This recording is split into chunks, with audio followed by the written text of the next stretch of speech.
Welcome to Psychic Insights, where pop culture meets higher consciousness and the tea is always a little bit mystical.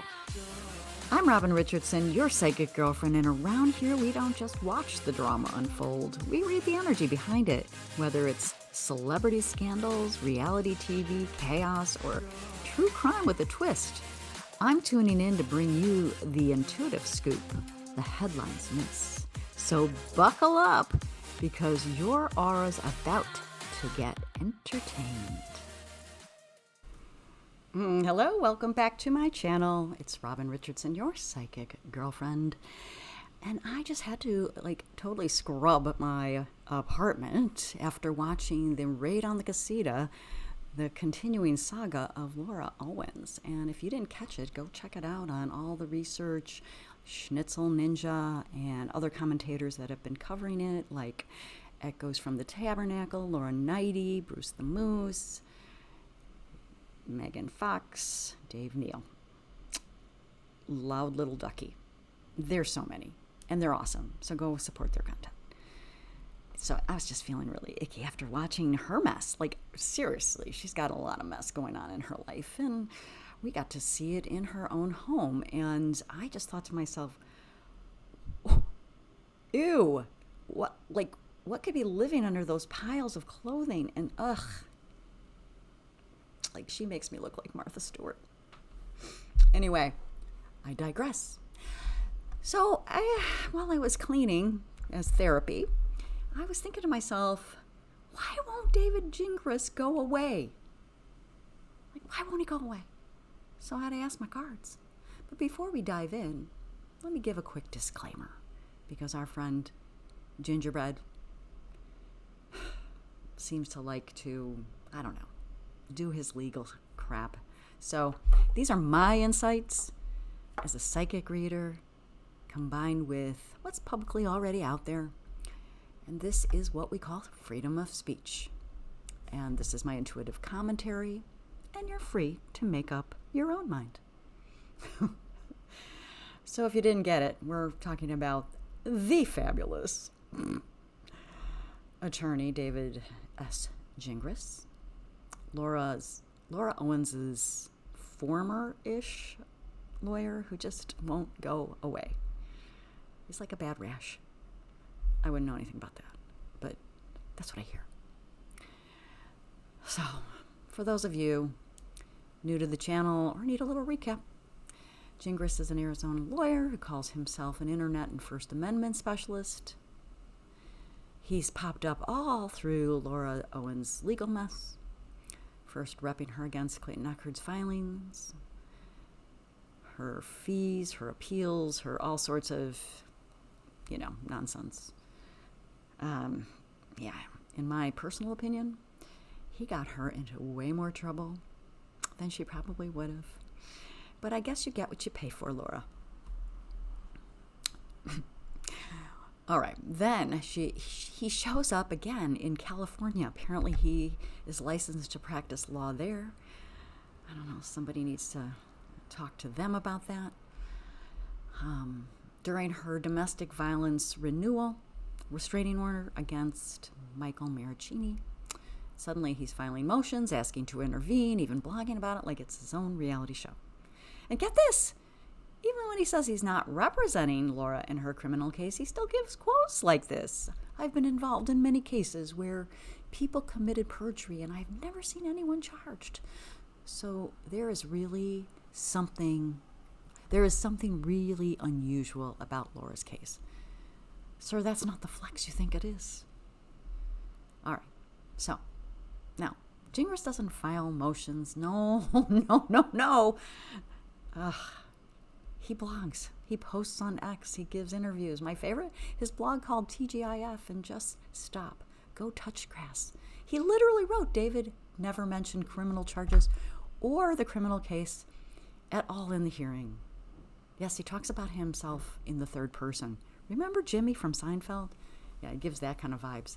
And yes, the title of his blog is basically what you'd tell your ex when they're spiraling. Go touch grass. Oh my God. I mean, is this guy an adult? I don't think so. And on X, he Drop this gem. Goodbye, Arizona. I just booked a one-way ticket out of Arizona. I'll be back one day. Obviously, the drama. All right. So, and then friends enter the fabulous Rachel Juarez. Now, I have a girl crush on her. I know Lauren does too. I love her. She's so smart. You know, she's a family attorney, law attorney, and a TV judge on a show called Hot Bench. And let me tell you, when she and Gingras went head-to-head on Reality Steve's podcast, it was like Bravo meets Court TV. Podcast number 437? Well, sparks flew. Rachel grilled him, why are you filing this? What's your strategy? And Gingras, bless him, tries to hold his ground. He says gems like, let's agree to disagree, or let's just move on. It's like you're trying to fight with a toddler, I think. Anyway, Rachel came back for podcast 440 and basically said, did he file that motion just because of me? Was this ego? Ouch.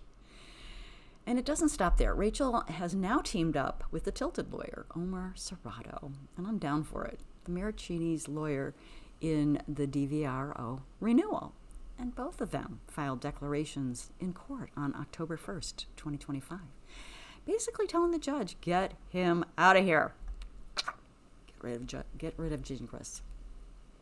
Omar said he has no standing, and Rachel confirmed she's working with the defense. It's like a tag team wrestling match, and Gingras is the guy who keeps climbing back in the ring, even when the ref says it's over and to sit down. All right, so let's see what the cards say about this. So I pulled a few of them, as you know, and we've got, I asked this question, like, why does Gingras, why doesn't he go away? Here's the answer. Tree and snake. Old roots, twisted vines. He's been in this story for a while now, and it's all tangled up. And I've got then the fox and sun. They're not working. Fox and sun. He wants to look like the clever truth teller, but fox energy is trickster energy. It's half light, half shadow. And we've got the tower and the rider. Tower and the rider. He creates upheaval through sudden filings and motions. He thrives on disruption. Then we have Clover and Cross. Clover and Cross. He grabs small wins, but they come with heavy karma, because nothing's free here, David. And then we have the ring and coffin. This is a big one. He's bound by old contracts, old ties, but energetically this partnership is dead. He should have let go ages ago, but yet he keeps circling back. The cards don't lie, people. So my psychic read is Gingras is stuck in expired energy, can't seem to detach, and that's going to cost him. So David, if you're at all interested, move along. There's nothing to see here. So why does he keep coming back? Well, he's invested. His ego, his reputation, his narrative. He loves the spotlight. Blogging, posting, debating Rachel Juarez, which, God forbid, you should never do because she's way too smart for you. It keeps him relevant, right? It keeps him in the news. And honestly, he doesn't know how to let go. And the coffin card says this is all over, but the ring says he keeps signing himself back in. And the risk, well, the more he pushes, the more it backfires. Rachel and Omar are strong energy, and they're the ones trying to close the door, while Gingras is rattling the doorknob from the hallway, much like my cat used to do, with that paw under the door, like shaking it like there's, come on, you're not getting it. So why won't he go away? Because he can. He's entangled. He's invested. He's playing a role that the universe is already trying to end. But the cards are clear. The coffin wins in the end. So let me know in the comments. Do you think Gingerbread is still helping Laura, or is he just keeping himself entertained at this point? And would you want to see another showdown between him and Rachel Juarez?